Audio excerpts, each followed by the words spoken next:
Olá pessoal, eu estou aqui hoje com a nossa professora Fernanda Machado. Nós vamos aqui bater um papo hoje sobre o nosso novo curso, que é um curso que vai tirar de nossos alunos aquele medo, né? Aqueles mitos que eles têm, né, já formados do aprendizado da matemática. Ela é especialista nesse assunto. A Fernanda, ela tem uma carreira interessante porque ela é atriz, ela é cantora e ela é especialista também em matemática, física e química. Eu acredito que vai ser uma conversa muito interessante e espero que todos gostem. Tá? A Fernanda está aqui, nós vamos conversar hoje de uma maneira bastante descontraída, um bate-papo, e espero que todo mundo acompanhe e goste da nossa conversa, tá bom? Vamos lá? Olá, tudo bem? Meu nome é Fernanda Machado, eu sou professora de matemática, entre outras coisas, né? Durante a vida eu fiz várias coisas, né? Estudei um monte de coisa diferente, né? Passando por várias áreas, não só coisas das ciências exatas, né? Me formei atriz, estudei canto lírico muitos anos, cantei ópera durante alguns anos e, de certa forma, tudo que eu já fiz na vida está conectado à matemática, né? Apesar de parecer esquisito. Depois do nosso papo de hoje, vai ficar menos esquisito. Vai ficar mais fácil de entender como é que a matemática está presente em tudo mesmo. Isso não é papo de apaixonado por matemática, isso é verdade. Né? E matemática pode ser fácil, é possível que todo mundo aprenda, não é um monstro, não precisa ser um gênio para entender matemática. E a gente está aqui fazendo esse curso justamente para desmistificar, né? Tirar esse peso da matemática. Não precisa ter medo, ela é uma matéria tranquila e ela é a base de tudo aquilo que a gente pode fazer na vida com sucesso. Né? A matemática ensina muito mais do que só fazer o básico. Né?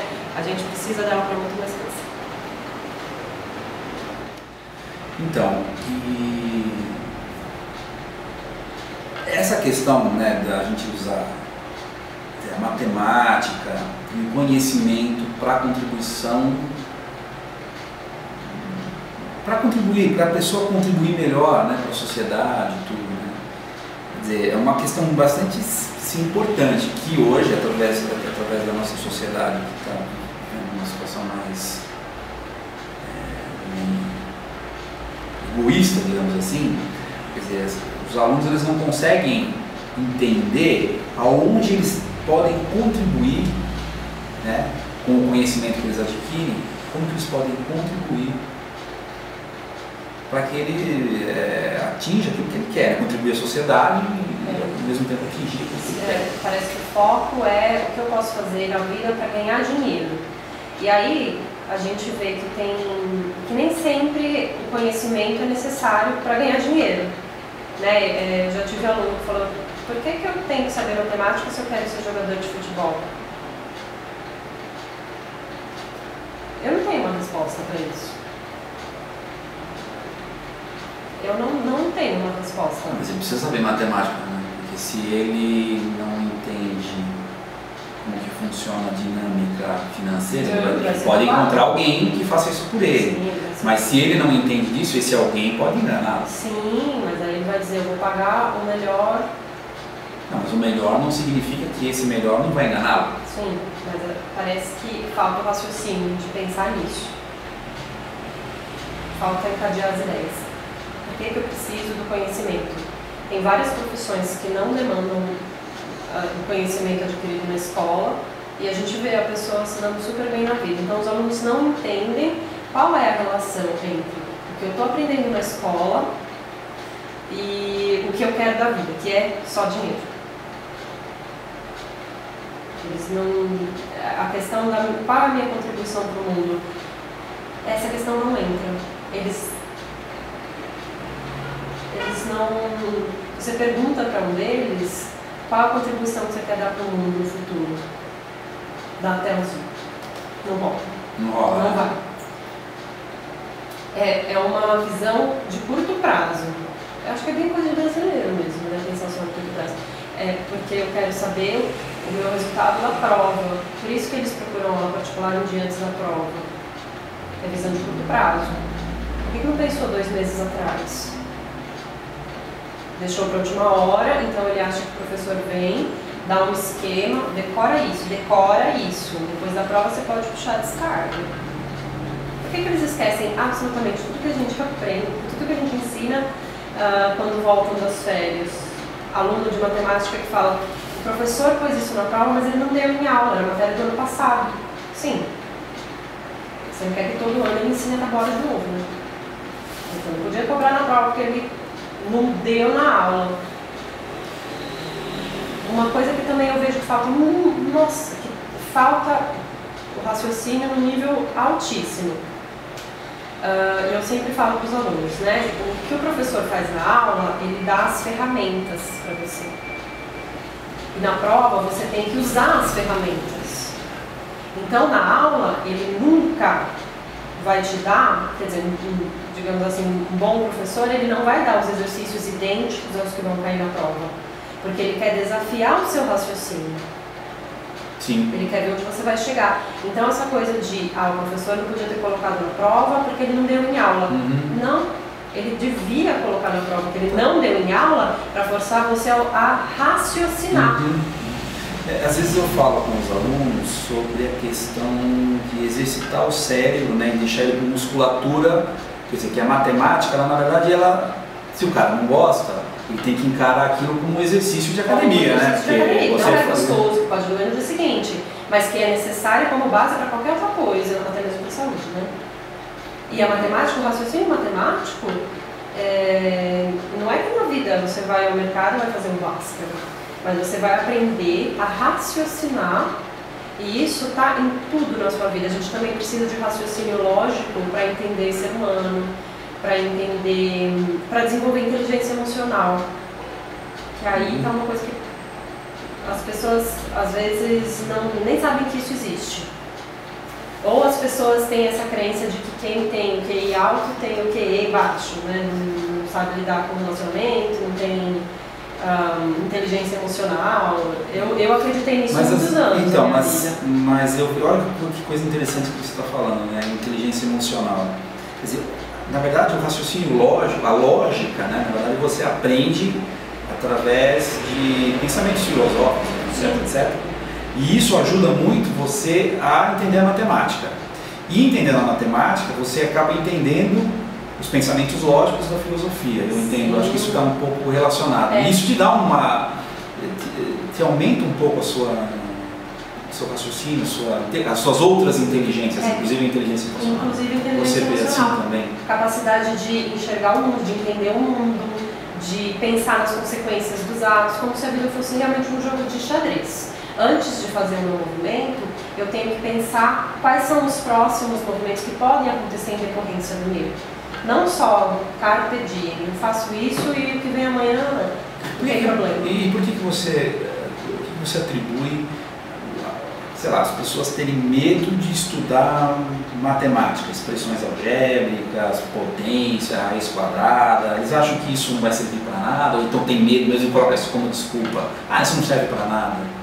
Existe tem uma medo coisa... do que não conhece, né? Existe uma coisa estranhíssima que acontece hoje, que é o medo de sofrer bullying por ir bem na escola. Sério? Então eu tenho uns aluninhos que às vezes fazem piada, eles falam assim, nossa, eu estou indo tão bem depois que eu comecei a fazer aula com você, eu vou começar até a sofrer bullying. Existe uma crença de que o aluno que é bom, ele vai sofrer bullying na escola porque ele é um aluno bom, ele é nerd. Então, parece que não é bem visto, é esquisito isso, né? Mas isso desde a minha época, é que eu nunca liguei pra isso, mas eu via isso acontecer. Então, quer dizer, existe um certo preconceito em relação a quem entende bem de matemática? É muito interessante, existe um preconceito contra quem vai bem. Mas se você for olhar em termos sociais, né, hoje, em termos da nossa sociedade e tal, me parece que a mediocridade é uma coisa que está dominando, e aí você, qualquer um que passe dessa linha da mediocridade começa a ser mal visto, é isso? Começa a ser mal visto, é a pessoa que saiu da caverna e volta para contar o que estava acontecendo lá fora. Sim, tem aquela alegoria, né, de que o cara estava na caverna. E é incrível como ainda isso encaixa em muita coisa. Então existe esse medo, que para mim é uma coisa bem esquisita, mas é esse medo de ir bem na escola e ficar impopular. Existe, parece que desde pequenininhos eles, não sei de onde eles tiram a informação de que isso é inútil, de que eu não vou usar isso. Então, todos têm você citou Bhaskara, né? Mas eu não vou no mercado, eu nunca vou usar Bhaskara. Como não? Se na verdade às vezes você precisa calcular o preço por quilo de algum produto, por exemplo, para saber se vale a pena você comprar a granel ou individualizar. Quer dizer, você tem que fazer essa conta aí rápido, porque tá aí a vantagem que você vai ter na hora que você... Rapidez de raciocínio, né?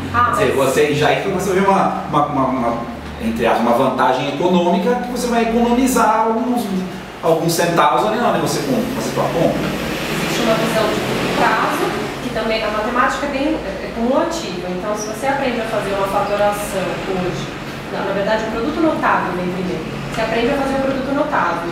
Aí o aluno ele diz, eu não entendo isso. Então, eu vou fazer o que eles chamam de chuveirinho, que é fazer a distributiva. Eles preferem fazer a distributiva todas as vezes do que fazer o produto, do que aprender o produto notável. Aí o que eu digo é, agora você pode fazer isso. No futuro, o produto notável vai servir para te economizar tempo. Nas provas daqui a alguns anos, se isso aparecer, quem sabe o produto notável vai fazer mais depressa e vai ter chance de fazer a prova inteira. Quem não sabe vai ficar fazendo as continhas, vai demorar muito mais. Né? E você não vai ter mais tempo para fazer a prova. Eles reclamam muito de que falta tempo também. Porque eles também não têm disciplina na hora de estudar. Né? Então, eu estudo melhor ouvindo música. Eu, sinceramente, não acredito que isso seja possível. Tá? Eu estudo melhor vendo TV, desculpa. Eu não acredito que isso seja principalmente possível. Para meninos, né, que tem que estar focado, né? Que tem que estar focado. Eles têm uma dificuldade muito grande de foco. Eu vejo muito isso nos alunos. Eu estou falando uma frase, eu estou fazendo algum exercício e de repente eu olho a pessoa, ela está com o olhar perdido em alguma coisa. E eu tenho que falar, volta para cá, volta para cá. Quer dizer, o pessoal está em outro planeta. Às vezes eu testo. Eu faço um exercício específico. Eu faço o exercício e logo em seguida eu falo, agora eu vou propor um exercício para você fazer sozinho. E eu dou o mesmíssimo, com os mesmos números. E eu vejo a pessoa olhar e falar, não sei. Aí ela faz assim, ó, não sei. Ou seja, faça para mim. Aí eu aviso, esse é o exercício que eu acabei de fazer, você acabou de me assistir fazendo.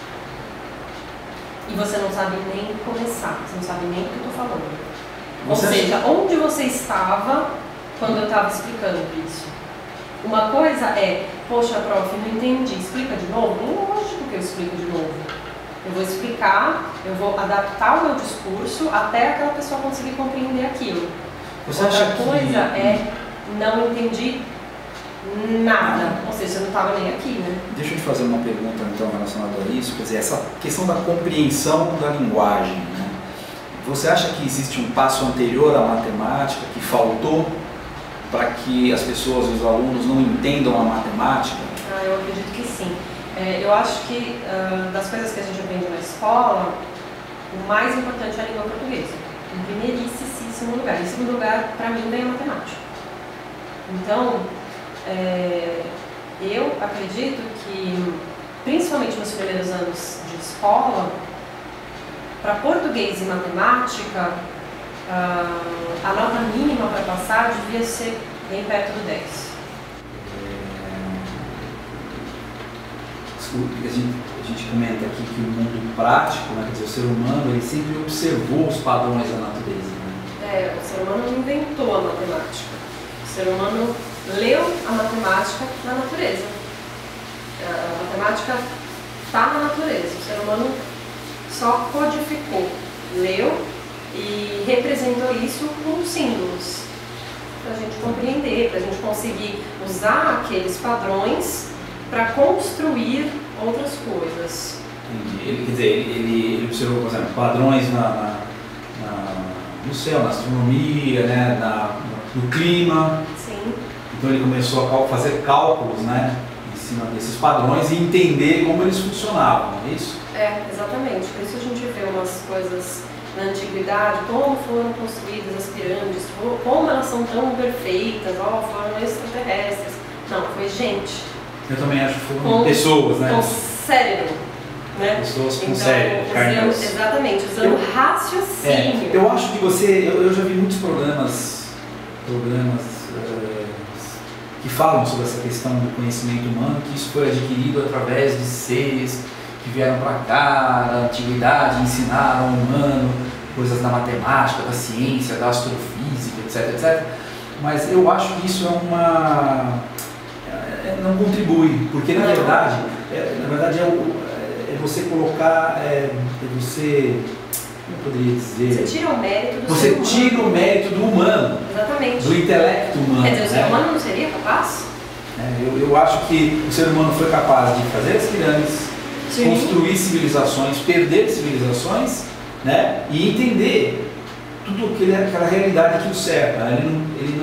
Ele já é dotado de intelecto. Sim. Né? Você tem a possibilidade de, observando esse mundo, você entender melhor como ele funciona. E na verdade eu acredito que a matemática ela te dá as ferramentas necessárias para você compreender isso. Né? Sim, para compreender tudo, não só o que parece ser puramente matemática. Essa divisão de isso é racional, isso é emocional. Não existe essa divisão. A gente pode interpretar tudo como matemática, até mesmo o nosso comportamento. O ser humano respeita padrões de comportamento, é o que a gente não percebe. Mas existe isso, dá para quantificar essas coisas. Sei. O padrão de comportamento é interessante, né? Esses padrões de comportamento que nos levam a gente a ter determinados preconceitos com relação a isso, né? A dificuldade, porque é difícil, porque a matemática é uma coisa que é para poucos, são os iniciados, né, que conseguem. Tem gente que nasceu para matemática, tem gente que não nasceu para matemática e não adianta nem tentar, pronto. Aí você pega uma pessoa que está com dificuldade e convence ela de que, olha, não tem jeito, nem que você estude muito, não vai rolar. Ela acredita nisso e aí o cérebro dela nunca vai destravar enquanto ela acreditar naquilo. É uma crença que limita o crescimento da pessoa. Claro. Esse tipo de crença está no nosso comportamento em absolutamente tudo e pode atrapalhar a nossa vida em tudo. Né? Mas também pode facilitar se a gente souber usar isso. Né? Então, aquela pessoa vai bem em matemática, ela tem facilidade para isso? Não.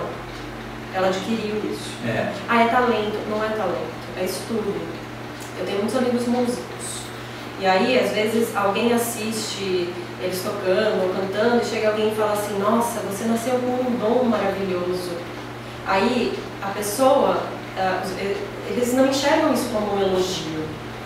E todas as horas de estudo, todas as, 5, 6 horas diárias de estudo, foi estudo sistemático que fez a pessoa desenvolver aquele talento, aquela habilidade. Não foi dom, ela não nasceu sabendo. Não, é muito trabalho, né? É trabalho. É mais, inspiração do cara é 20% e 80% é trabalho, inspiração pura, né? Quem tem talento e não se dedica aos estudos, não vai muito para frente. Então tem essas duas coisas, né? De repente, no começo de um aprendizado qualquer, você tem uma pessoa que tem um talento nato e tem uma pessoa que não tem esse talento. Mas, daí o curso vai acontecendo. Se essa pessoa com talento ficar calcada nisso de, para mim é fácil, para mim é fácil, para mim é fácil, a outra pessoa que sabe que tem que se esforçar, vai estudar, e logo, aquela pessoa que não nasceu com talento está muito na frente. Claro. É interessante isso, né? Quer dizer, você também, quando você vai aprender, principalmente matemática, matemática, de qualquer outra matéria, você tem aquela questão da meta, né, do propósito das coisas. Né? Que serve, né? Então o instrumentista ele ensaia 5, 6 horas por dia, porque ele sabe que ele quer tocar bem aquele instrumento. De repente ele tem a meta de entrar numa orquestra X, ou ele quer entrar num curso fora do país, dificílimo. Então tem esse propósito. A gente sempre tem que ter um propósito para alguma coisa. Então por que serve a matemática na escola? Os alunos sempre perguntam, para que eu vou usar isso? No mínimo, eu digo sempre, no mínimo para fazer musculação do cérebro, para deixar o cérebro bom, desenvolvido. Isso. É como ir na academia, né? Como ir na academia, exatamente como ir na academia. Fazer aqueles exercícios de repetição é muito chato, mas é necessário para você adquirir tônus muscular para poder fazer outros exercícios. Né? Até com os meninos isso funciona bastante, porque daí tem muito disso de eu quero ser jogador de futebol. Aí eu faço essa analogia, né, da musculação. O jogador de futebol, por que ele precisa fazer musculação? Por que ele precisaria fazer musculação nas pernas, por exemplo? Ele precisa desse tipo de movimento no campo? Ele precisa ter força para levantar o pezinho com a perna? Não, mas aquilo é uma ferramenta que vai deixar ele mais forte, ele vai conseguir correr mais, ele vai ter mais resistência. Então, a matemática também é isso. A matemática dá pra gente a base de todo o nosso raciocínio. O ser humano funciona pensando de forma lógica, e a lógica é a matemática. É um tipo de linguagem dentro da matemática, que é mista, né? Não tem, estudar lógica não tem só número, não tem só A com B dá C, não é assim. Quando a gente estuda lógica, a gente vê ideias colocadas ali. Agora, como é que foi para você o início, né? Porque aí para você chegar a essa conclusão, você teve um início, você leu muito, né? Porque eu entendo que para você poder entender essa lógica, antes de você entender matemática, você tem que entender a linguagem, né? O primeiríssimo passo de tudo é a língua portuguesa. Né? Então eu sou professora de matemática, daí o aluno fala assim, mas lógico que você vai falar que a matemática é a matéria mais importante. Não, a matéria mais importante é a língua portuguesa, a matemática é a segunda. Tudo o que a gente vê depende da linguagem, né? Até mesmo a matemática. Né? A gente precisa saber o sentido das palavras para conseguir usar os números de forma adequada. Os números não estão ali, a gente faz, é vezes, é dividir, é mais, é menos. Não é bem assim. A gente precisa saber o que a gente vai fazer com os números. Qual é o sentido daquilo? Cada um é como uma ferramenta. Você tem uma chave de fenda, um serrote, um martelo, pregos. Você construir o quê? Uma mesa. Como é que eu vou usar, quer dizer, essas ferramentas para poder chegar numa mesa, né? Exatamente. Materializar aquela mesa, precisa das ferramentas para isso. Quer dizer, a matemática também é assim, né? Você tem as operações, né? Multiplicação, soma, subtração, divisão, e você usa essas operações para poder... fazem sentido dentro de um contexto. Dentro de um contexto, interessante. Né? E esse contexto é trazido através da linguagem. E você, para adquirir essa linguagem, como é que foi no início? Você leu, você gostava de ler? Engraçado, eu lembro... Eu não fui um gênio na escola, eu fui uma criança normal. Eu gostava de ler, eu me lembro do primeiro livro que eu li, que eu consegui ler antes de ir para o prézinho, não sei como, e eu fiquei orgulhosíssima de mim que eu consegui ler um livro inteiro, de 3 ou 4 palavras, um livro, um monte de figura. Então, a gente estava falando no início de tudo, né? Que você... Que eu não nasci um gênio. Que você não nasceu um gênio da matemática, que você teve... Eu desenvolvi uma habilidade que todo mundo tem. Né? Todo mundo... O ser humano, não existem diferentes raças, né? Não existem diferentes tipos de pessoas. Todo mundo é igual. O cérebro de todo mundo tem o mesmo potencial. A gente é igual. Cabe a mesma quantidade de informações, que aliás é uma quantidade tão grande, né, que a gente pode até dizer que é basicamente infinita. Né? Então, basta a gente saber desenvolver algum pedaço. O primeiro passo é acreditar que a gente pode. Então, tem gente que cresce com a mãe e o pai falando, eu sempre fui ruim em matemática, meu filho não vai conseguir bem em matemática. Ele vai bem nas ciências humanas. O mundo não é dividido só em 3 áreas. O ser humano, não existem 3 tipos de seres humanos, aqueles que são bons em exatas, os que são bons em humanas e biológicas. Essa é uma divisão absurdamente simplista que não reflete a realidade, né? Então, todo mundo tem capacidade para desenvolver qualquer habilidade. Basta, o primeiro passo é a gente acreditar que pode, e o segundo passo é se dedicar. Não tem milagre, né? Eu quero saber matemática pra caramba, eu vou estudar 1 hora por ano. Não vai rolar. Não vai rolar. Não basta, matemática, não basta você compreender o conceito. Compreender é um degrau. Né? Se você não compreende, você não passa para o próximo degrau. Mas sem o treino não vai. Não, o treino instala aquilo como uma ferramenta de base. Né? A partir do treino, a gente tem aquilo como uma das nossas capacidades. Então, quando você vai fazer uma conta, alguma coisa mais complexa, o seu raciocínio passa direto por essas coisas. Você não para em cada pedacinho, 1 mais 1 são 2. Não, a gente não para nesses pedacinhos, a gente corta caminho. A gente não vê todo esse raciocínio acontecendo, mas ele está lá. Sim. Porque a gente instalou através da repetição. Claro.